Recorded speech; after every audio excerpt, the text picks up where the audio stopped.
왜 트럼프 대통령이 저렇게 이 전쟁에 대해서 확신을 가졌느냐. 1월 달에 했던 마두로 체포 작전, 그게 너무 나이스하게 끝났다는 거야. 어, 돌아온 정말 영웅. 왕이죠.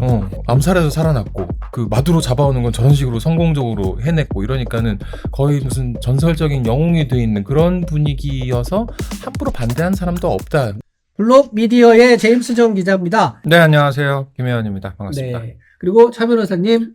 예, 안녕하세요. 차당진입니다. 네. 솔직히 어저께 밤에 그 늦게까지 시장을 보다가 좀 쫄렸어요, 사실. 그 뭐 폭격도 또 할 수도 있고 막 이래가지고. 근데 폴리마켓에서는 음. 종전이 될 거다 확률이 3% 이렇게 나오더라고요. 정리하면 어쨌든 이제 양쪽이 이란하고 미국이 2주 동안 휴전을 하기로 했어요. 그리고 그 소식이 전해지자마자 국제유가 떨어지고 비트코인 72K까지 올라갔다가 지금 조금 뭐 왔다 갔다 하고 있고, 주식시장, 우리나라 주식시장은 또 매수 사이드카 관리고 다 좋은 분위기인데 좀 뜯어봐야 됩니다. 오늘 아침에 사실은 그 트럼프 대통령이 폭격하겠다고 한 시한이 우리나라 시간으로 오전 9시였잖아요.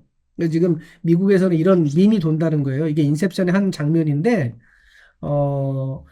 그 트럼프 대통령이 맨날 뭐 내질러 놓고 도망가잖아요. 그걸 타코라고 하잖아요. 트럼프 always chickens out. 맨날 도망간다. 그래서 이런 밈이 돈대요. 타코의 또 다른 타코. 아침에 일어났더니 그렇게 돼 있더라. 뭐 이런 얘기예요. 그래서 이런 밈하고 같이 또 이제 뭐가 되고 있냐면, 도망갈 줄 알았는데 그걸 벗어나서 또 도망가고 또 또 뭐 도망가고. 하여튼 뭐 타코. 이게 타코는 도망가는 거니까 한 번 더 도망가면 다시 뒤집었다가. 돌아오는 거니까 홀수로 끝나야겠네. 그래야지 그 맞겠지. 그래서 이런, 우리가 그 인셉션 보면은 이 팽이 돌리잖아요. 팽이가 돌려가지고 이게 꿈인지 아닌지 그 구분하기 위해서 팽이가 계속 돌아가면 내가 꿈속에 있는 거고, 팽이가 어느 정도 돌아가다가 넘어지면 현실인 거고 이런 건데, 제가 그래서 아까 우리 두 분 패널들한테 팽이를 하나씩 갖고 오라고 그랬는데. 그래서 오셨어요? 가져오라고 하시는 거예요? 지금 현실이 아니야. 어떻게 되는 거지? 지금? 현실이에요? 저 비싸더라고. 그래서 비싸요? 네. 급히 구하려니까. 아이고 참, 이런 농담들을 저희가 지금 하고 있는 상태고요. 근데 그거는 어떻게 보세요? 홀스가 돼야만 이제 도망을 가는 건데 다시 말을 바꿀까? 트럼프 대통령이 말을 또 바꿀까? 어떻게 판단하세요, 김 국장님은? 2주 뒤에 어떻게 될 거냐? 2주 뒤에. 근데 일단 만나기로는 했지 않습니까? 음. 저 파키스탄에서 만나서 얘기를 해보기로 했다니까. 그때는 그게 타코는 아니죠. 일단 만나는 것까지 성사가 되면. 근데 예전에서 만나기로 한 거는 타코가 될 수 있잖아요. 근데 지금까지. 김정일 위원장하고 회담할 때 그것도 생각이 나는데 저 음. 싱가포르에서 처음 만나기로 해놓고 음. 바로 직전에 안 만난다고 했다가 이제 한번 다시 뒤집고 만나고 뭐 이런 적이 있긴 했었는데 글쎄요, 뭐 일단 회담하기로 날짜까지 정해졌으면은 뭐 일단 한다고 봐야 되지 않을까요? 근데 저는 약간 의심하는 게 이게 있어요.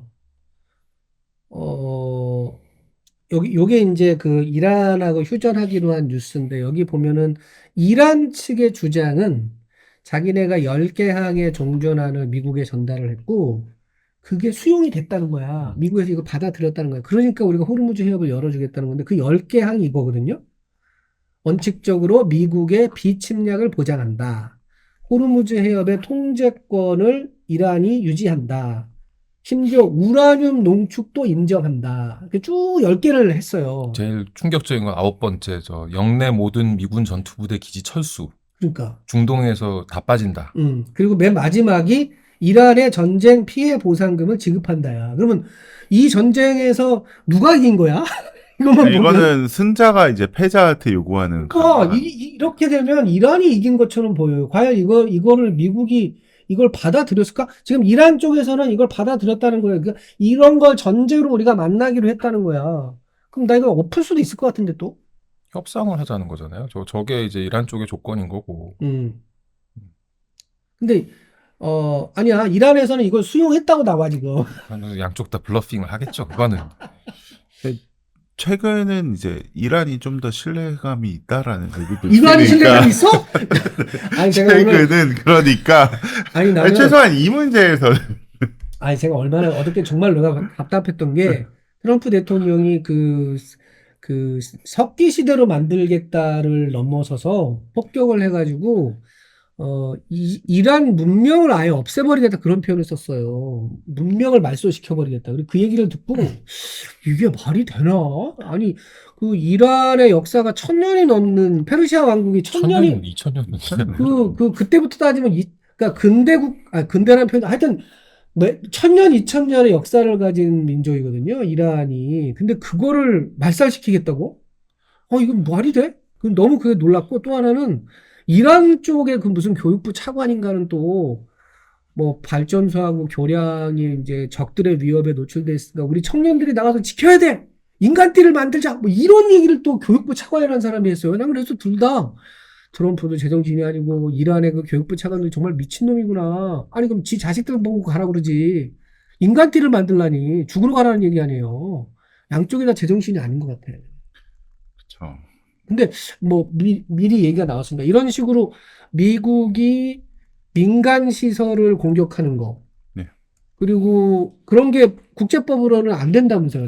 제노바 협약인가 뭐 그런 때. 제네바 협약이나 뭐 여러 국제법에 뭐 협약들이 여러 개가 있는데 그런 데서는 원칙적으로 그 민간 시설이 아니라 군사적 대상만을 이제 목표로 하고 있죠. 근데 뭐 사실 그렇게 보면 뭐 전범 아닌 국가가 또 어디 있겠습니까? 그러니까 우리 차 변호사님은 법학을 전공하셨는데도 네. 굉장히 현실적이야. 법적으로는 다 문제가 있지만 현실에 와서는 다 어길 수 있어요. 뭐 이런 태도인 것 같아요. 국제법이라서 그런 거겠죠.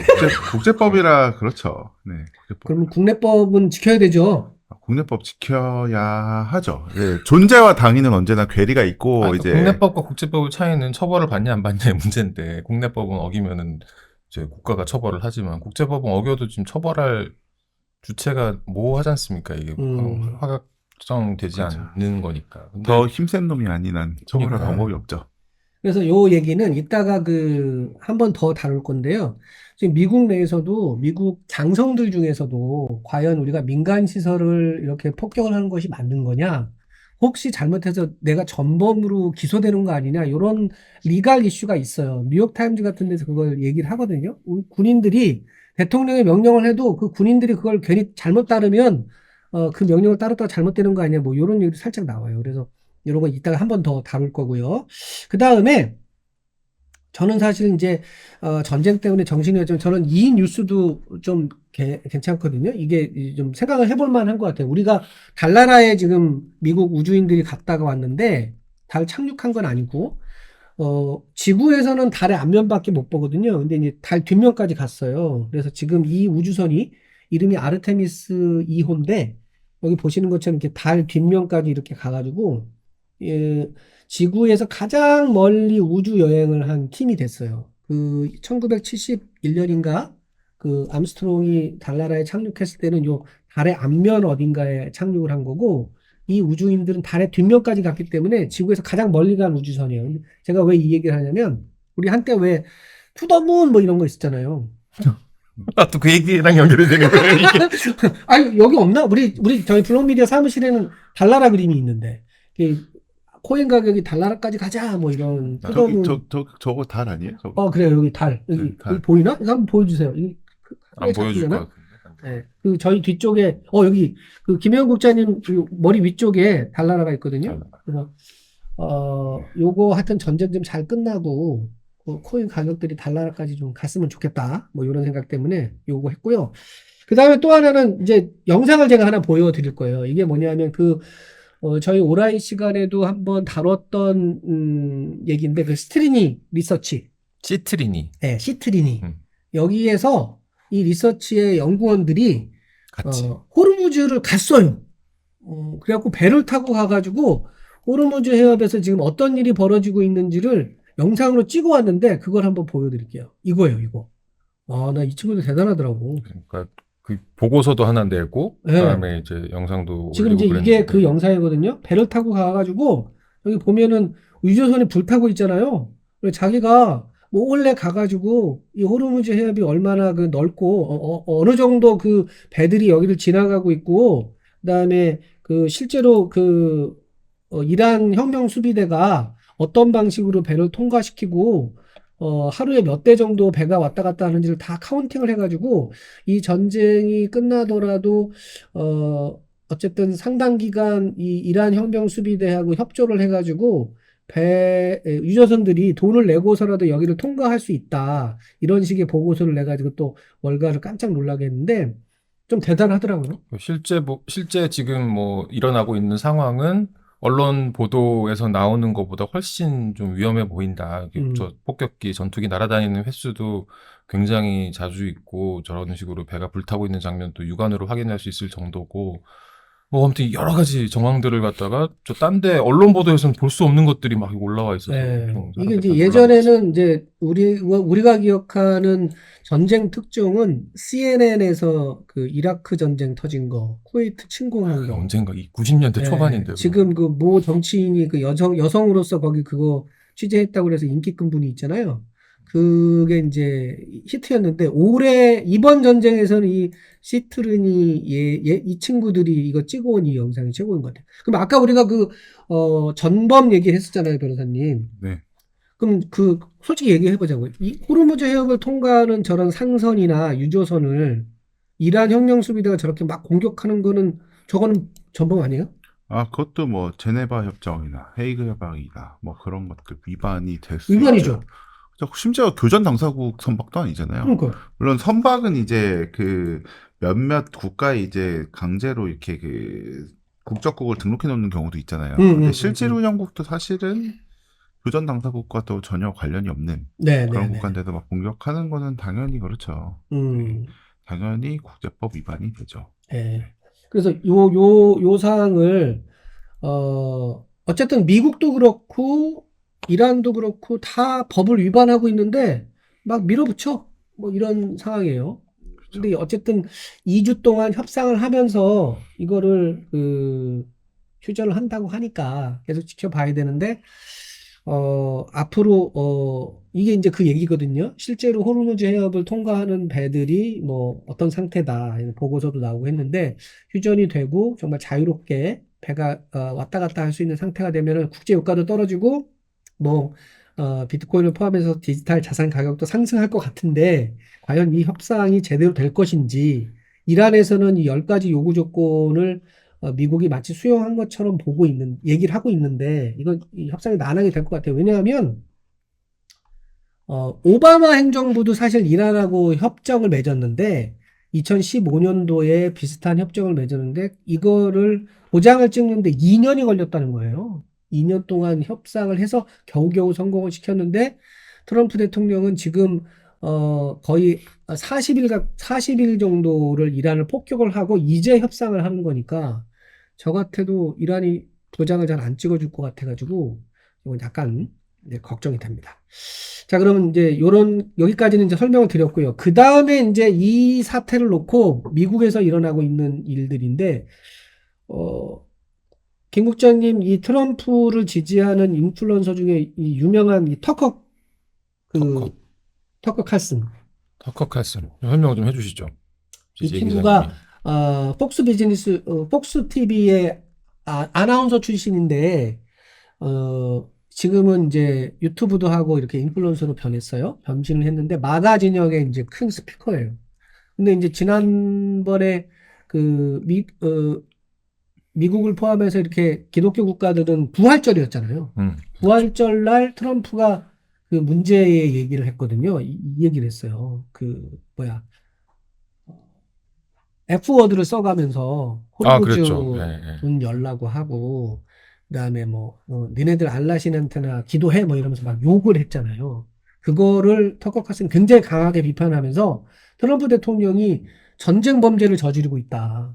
이런 식으로 굉장히 비판을 해가지고 트럼프에 대한 마가 진영 내에 맥 아메리카 그레이트 어게인이라고 하는 이 운동의 그 진영 내에서도 트럼프를 이렇게 버리려고 하는 진짜 그런 움직임이 있어요. 그래서 손절하려고 하신 거죠. 저는 마가는 아닌데 디지털 자산 정책 입장에서 더 이상 트럼프를 못 믿겠어요. 이제 사실 이런 게 있고. 터커 칼슨은 마가의 아이콘 중에 한 명인데 굉장히 뭐라 그러나요? 그 마가를 맞아요. 설명하는 여러 가지 정책들 있지 않습니까? 반 이민, 반 엘리트 반전쟁. 그쵸. 사실 반전이 이 마가 진영의 키워드 중에 하나였거든요. 지금, 전쟁하지 말라. 지금 전쟁을 하고 있으니까 이게 좀 이상하게 되긴 했는데 어쨌든 그 우크라이나 전쟁과 관련해가지고 반전 메시지까지 포함해서 이 그 마가의 키워드를 모두 굉장히 강하게 주장하는 인물이었습니다. 근데 그 입장에서 보면은 전범이다. 트럼프가 전범이다라고 하는 게 이제 마가 진영의 균열일 수도 있고, 뭐, 트럼프에 대한 어떤 하나의 정리된 시각이 되어가는 그런 과정일 수도 있는 거죠. 그리고 그랬더니 트럼프 대통령이 이 얘기를 물어봤어요. 기자들이. 야, 뭐 칼슨이 칼슨이 그러는데. 너 욕했던데? 그랬더니 트럼프가 뭐라고 했는지 아세요? 원래 칼슨 쟤는 IQ가 낮은 애야. 아,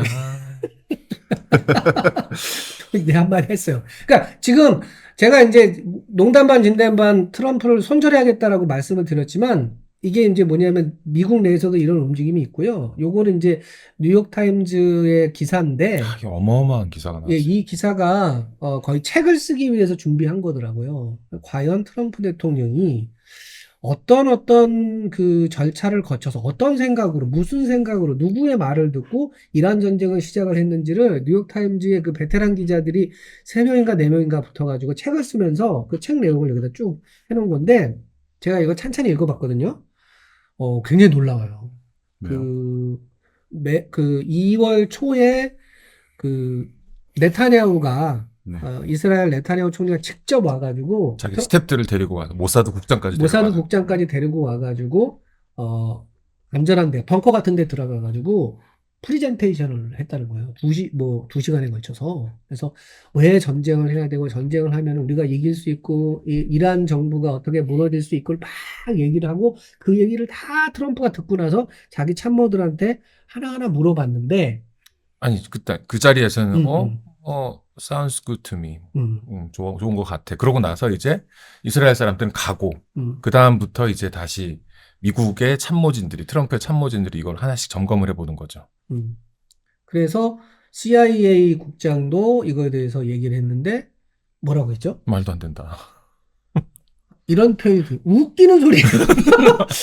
지금 뭐 네타냐후하고 그 모사드 이스라엘의 정보당국이 와서 얘기했잖아요. 그거 웃기는 얘기입니다. 각하 대통령이 이거 믿으시면 안 되면 이렇게 얘기했어요.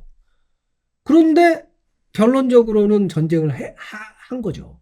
전쟁을 하는데 이 기사에서는 유일하게 이 제이디 벤스 부통령이 강력하게 반대를 했다고 나와요. 그렇죠. 그러니까 제가 아까 농담 반 진담 반 얘기했지만 트럼프를 손절하고 우리는 제이디 벤스를 지지해야 될 것 같아요. 그 우리는 누구를 말하는 거예요? 여기 합의된 그건 아닙니다. 이렇게 막 그 의견이 갈라지나?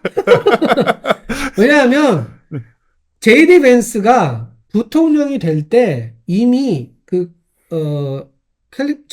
실리콘밸리의 침 디지털 지정에 압도적인 지원을 받았습니다. 그리고 이 양반이 예일 대학교 로스쿨 출신이거든요. 그래서 실리콘밸리에서 이 사람을 부통령을 해야 한다고 막 북돋아가지고 된 케이스예요. 그렇죠. 뭐 그 예일대 로스쿨 재학 중에 피터 틸의 강연을 듣고 감화되어 이제 샌프란시스코 가서 이제 그 피터 틸하고 굉장히 가까운 사이가 되고 뭐 그렇게 되는 과정이 있었고 그러다가 이제 상원 의원도 됐고 거의 이제 간택되다시피 그 피터 틸 무리들에 의해서 간택되다시피 이렇게 부통령 후보에 오르는 그런 스토리가 아주 유명했었죠. 예, 이분이 대학을 졸업하고 그러니까 로스쿨을 졸업하고 보통 예일대학교 정도 졸업을 하면은 보통 월가에 진출을 해서 거기 변호사도 하고 그러는데 이 양반은 동쪽으로 안 가고 서쪽으로 갔어. 예일대학교가 이제 여기 동쪽에 있는 학교니까.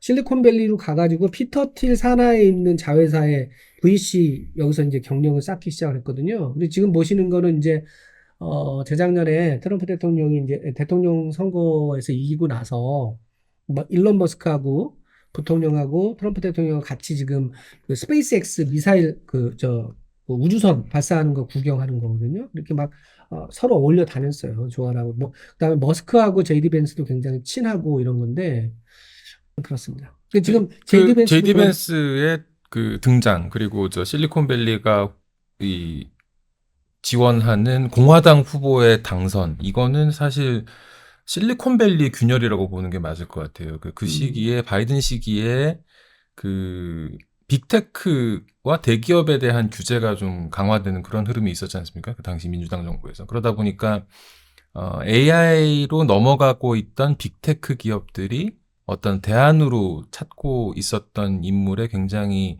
그 제디 벤스가 부합을 했던 거고, 그 트럼프와의 약간 그 애초에는 트럼프를 되게 반대하는 인물이었잖아요, 제디 벤스가. 제디 벤스가 처음에 상원의원 됐을 때는 반 트럼프 진영에 있었어요. 그렇죠. 그래서 이제 트럼프를 반대하는 것도 그 이 실리콘밸리에서 보기에는 그래도 좀 말이 통할 수도 있겠다라고 하면서도 앞으로는 그러면 안 돼라고 하는 그런 뭐 액션도 있었다고 하고, 그 어떤 후원금 모금하는 자리에서 그 트럼프를 위한 후원금을 모금하는 자리에서 아직 부통령 후보가 결정이 안 됐을 때 다 이렇게 실리콘밸리의 거물들이 쫙 다 앉아가지고 트럼프가 이제 물어보는 거죠. 누구로 하면 좋겠어?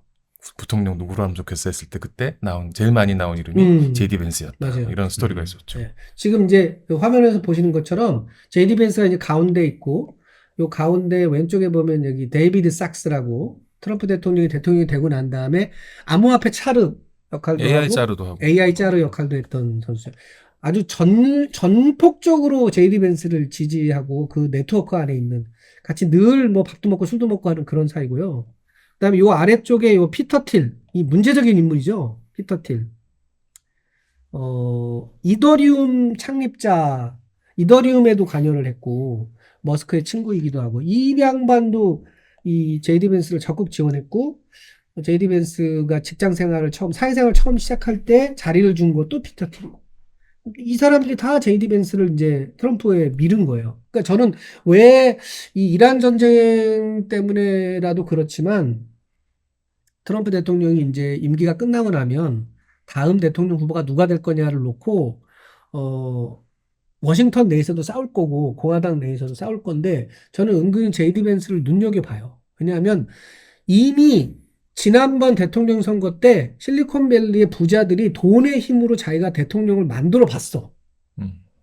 여태까지는 수동적으로 그냥 정치 자금을 주는 게 아니고, 사실은 트럼프 대통령이 잘난 것도 있지만 실리콘밸리에서 머스크 같은 사람이 자기 돈을 들여가지고 대통령을 만든 거잖아요. 아까 말씀을 드리다 만 게 그건데, 그 음. 실리콘밸리는 전통적으로 캘리포니아의 그 특성대로 민주당 후보들을 지원하는 게 아주 전통적인 투표 성향이었고, 그게 항상 이제 부합을 했었죠, 정권하고. 그러다가 이 바이든 민주당 정부 때 그게 안 되는 거를 깨닫고는 아주 뭐 상당수가 돌아선 거였지 않습니까? 그래서 이제 지금 말씀하신 대로 돈으로 대통령을 만드는 게 가능하구나 하는 그 투표 효능감을 실현을 해버린 상태이긴 하죠. 그러다 보니 제이디 벤스가 될 거다라고 지금 보시는 거군요. 그렇죠. 지재 기자님. 그리고 더더욱이나 아까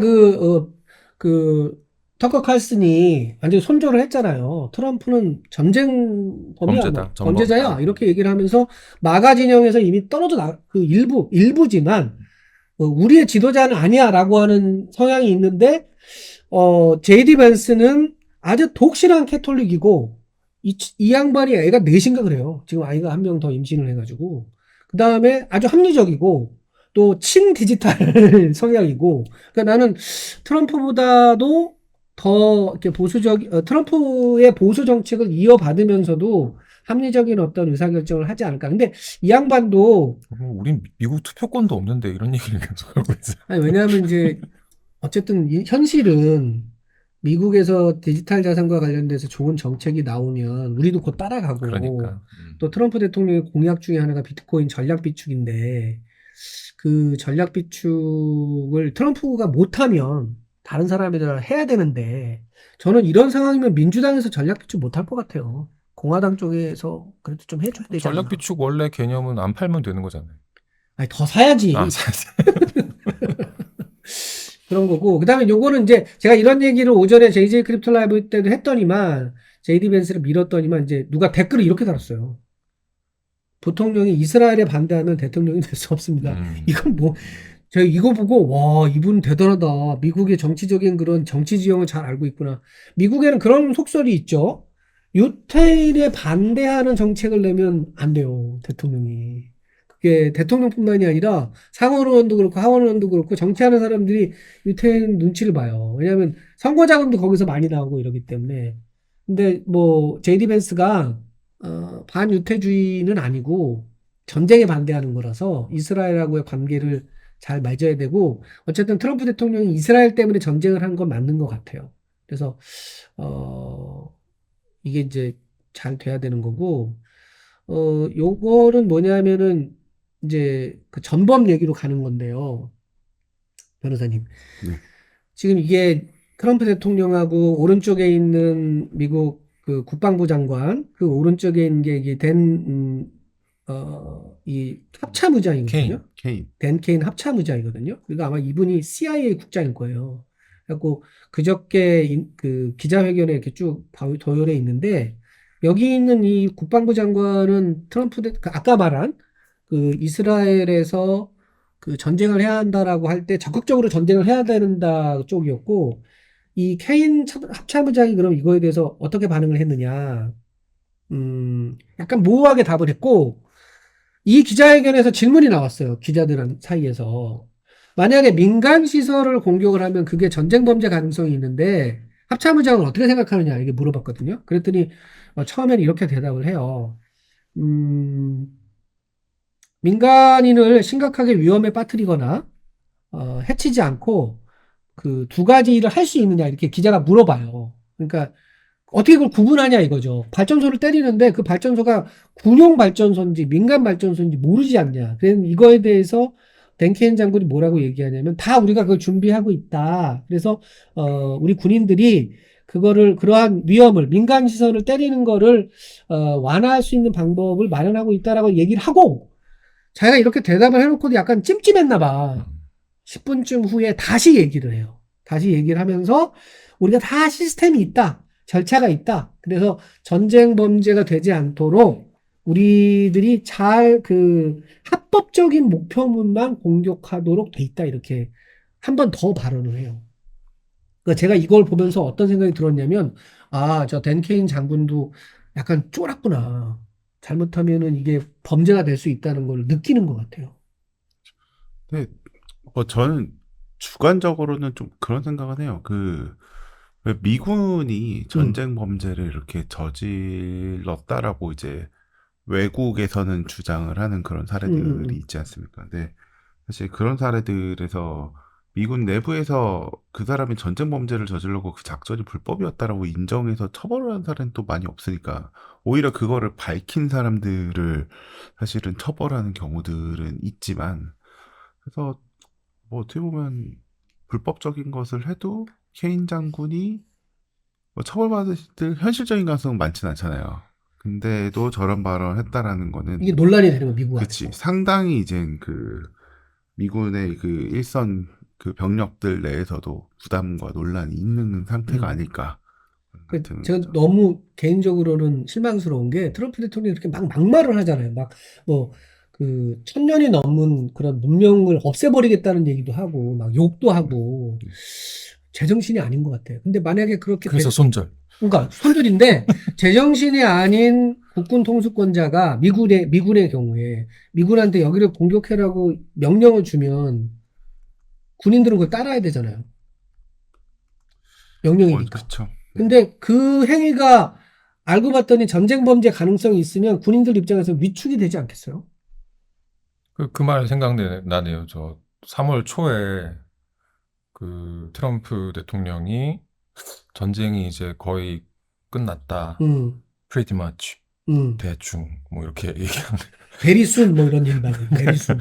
아니 very complete 해놓고 pretty much 하니까 이게 완전히 이거 어디까지 믿어야 되는 건가 싶었던 그런. 완전히 말을 그 믿음이 없어졌어요. 그래서 끝났다는 게 정말 끝난 건지 이런 상황에서 그렇게 정신이 왔다 갔다 하는 대통령의 말을 군인들이 따라야 하느냐 이 법률적인 문제는 있는 것 같아요. 실제로 그 외신들 중에 뭐 일부 내용도 이렇게 좀 보면 그 이란에서 그 학교 폭격해가지고 오폭해서 아이들 많이 이제 사망하고 나서 실제로 군인들이 그 고민하는 전화가 되게 많이 늘었대요. 그리고 또 상담해주는 민간 센터가 또 있는 것 같더라고요. 이게 뭐 내가 이런 작전 명령에 대해서 거부를 하면 그게 내가 뭐 형사처벌을 받냐, 거기에 대해 법률 지원도 이제 상담을 하고, 내가 여기서 뭐 중도에 가령 뭐 퇴사 내지 제대를 신청을 하면 또 뭐 어떻게 되냐, 뭐 이런 것들 상담하는 곳에 전화가 빗발친다고 하더라고요. 네. 흔들리고 있는 거죠. 네. 근데 이번 전쟁은 이게 사람이 눈빛을 보면서 교전하는 것도 아니고 미사일과 드론이 가서 하는 전쟁인데도 이런 도덕적인 문제가 발생을 하는 거로 봐서 좀 어려운 전쟁이다, 진짜 어려운 전쟁을 하고 미국이 여기서 빨리 빠져나와야 되는데, 트럼프가 생각을 잘못하고 있는 것 같아요. 그 저는 개인적으로는, 그러니까 뭐 미국이 당연히 제공권이나 이런 거 우세하게 잡고 있긴 하지만, 전황도 통상적인 미군의 전투에 비해서는 좋진 않은 것 같아요. 왜냐면 미군이 그동안 뭐 E3C 같은 조기 경보기가 뭐 파손되거나 뭐 F-15 같은 전투에 격추된 것들이 굉장히 드물거든요. 이번에는 또 그런 자산들의 또 데미지를 그러니까 입었죠. 이란이 지금 자기네가 13,000군데가 폭격을 당했다는데 항복을 안 해요. 항복을 안 하고, 아까 그 케인 장군 얘기도 했지만 지금 트럼프 대통령은 전임 1기 대통령 때도 자기 국방장관을 2명인가 날리고, 이번에도 지금 그 육군 참모총장을 그 국방장관이 날렸거든요. 그래서 군인들도 잘 말을 못하는 것 같아요. 이게 트럼프 대통령이 약간 정신이 왔다 갔다 하는데 이 명령을 따라야 되는지 그거에 대해서 이렇게 딱 잘라서 이렇게 얘기를 못하고 있는 상황에서 많이 걱정이 됩니다. 그 이제 아까 말씀하신 뉴욕타임스 기사에 제가 기억에 남는 부분은 그거예요. 왜 트럼프 대통령이 저렇게 그 확신을 가졌느냐, 이 전쟁에 대해서. 그 1월 달에 했던 마두로 체포작전, 그게 너무 나이스하게 끝났다는 거야. 하룻밤 사이에 특공대가 들어가가지고 베네수엘라의 그 고치덩어리 대통령을 싹 잡아왔거든. 그 대통령하고 대통령 부인하고. 그래서 깨끗하게 피 한 방울 안 묻히고 베네수엘라 문제를 해결했거든요. 그러니까 이 양반이 그냥 자신감이 뿜뿜해져가지고 이란도 조금 세게 때리면은 비슷하게 되는 거 아니야? 이래가지고 이제 결정을 한 거가 아니냐. 그것도 그렇고 이제 1기 때는 그 전통적인 정치인들, 워싱턴의 정치인들에 이렇게 둘러싸여 있던 트럼프가 뭔가 견제 대상이고 뭔가 좀 사고 치는 걸 막아야 되는 뭐 그런 대상이었던 반면에 2기의 트럼프 2기 행정부의 대통령은 돌아온 정말 영웅. 왕이죠. 돌아온 영웅이고 암살에서 왕이네. 살아났고 암살 위협이 있었지만 살아났고 그 마두로 잡아오는 건 저런 식으로 성공적으로 해냈고 이러니까는 거의 무슨 전설적인 영웅이 돼 있는 그런 분위기여서 함부로 반대한 사람도 없다. 유일하게 반대한 건 제이디 벤스였다. 이런 스토리였던 것도 기억에 남네요. 근데 이건 뭐 우리나라 정치권에서도 그렇고 뭐 미국은 어떤지 모르겠는데 우리나라 정치권에서 그런 얘기 많아요. 원래 2인자는 1인자를 밟아야 1인자가 되는 거잖아요. 그래서 제가 자꾸 제이디 벤스 얘기를 하는데 이번에 벤스가 밟아야 돼, 트럼프를. 그래야지 대통령 됩니다. 그래야지 디지털 자산 정책도 계속 이어갈 수 있는 거라서 저는 제이디 벤스에 좀 기대를 많이 해요. 이 친구가 똑똑하기도 하고 젊고 하우스 오브 카드 같은 느낌이네요. 밟아야 돼. 1인자를 밟아야 내가 1등이 되는 거야. 어떻게 할지 모르겠어요. 하여튼 그 제이디 벤스가 잘 역할을 해갖고 평화도 가지고 오고 디지털 자산 정책도 이어받았으면 좋겠습니다. 자, 그럼 오늘 준비한 방송 여기까지고요. 매주 수요일 오후 2시에 오라이 저희가 하고 있는데 이렇게 국제적인 이슈라든지 제도의 문제라든지 이런 것들을 가지고 여러분들께 말씀을 드리고 있습니다. 그래서 다음 주에는 이런 거래 제도와 관련된 것도 기대를 해주시고 다음 주에는 제발 이란 전쟁이 정말 우리 제이디 벤스 부통령의 활약으로 잘 끝나고 비트코인 가격도 더 많이 높은 레벨로 올라갔으면 그런 기대를 하게 됩니다. 자, 오늘 순서 여기까지 진행하겠습니다. 지금까지 블룸미디어의 제임스 정 기자였고요. 김현현이었습니다. 네, 자산진이었습니다. 감사합니다. 감사합니다.